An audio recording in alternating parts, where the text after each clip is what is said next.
வணக்கம், ஆடிட்டர் கிருஷ்ணன் பேசுகிறேன். இன்றைக்கி மே 2 ஐசிஐ வந்துட்டு சிஏ இன்டரோட செப்டம்பர் ஷெடியூலும் அண்டு சிஏ ஃபைனலோட நவம்பர் ஷெடியூலும் ரிலீஸ் பண்ணியிருக்காங்க.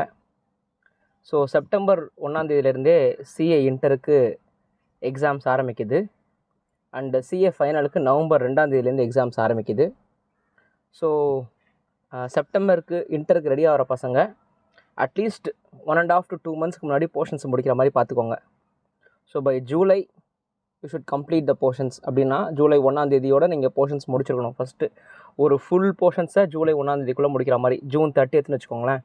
அப்போ ஜூலை ஆகஸ்ட் 2 மாதம் நீங்கள் full preparation second time or third time revision நீங்கள் பண்ணிங்கன்னா கண்டிப்பாக உங்களுக்கு வந்துட்டு எக்ஸாம் ரொம்ப ஈஸியாக இருக்கும். So all the best.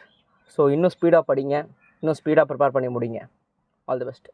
And November final எழுத போகிற பசங்க நம்ம வந்துட்டு டெஸ்ட் சீரீஸ் அண்ட் மென்டார்ஷிப் வந்துட்டு மே எக்ஸாம் முடிஞ்சதுக்கப்புறம் ஆரம்பிப்போம். So we are planning to start somewhere around 20th or 22nd May.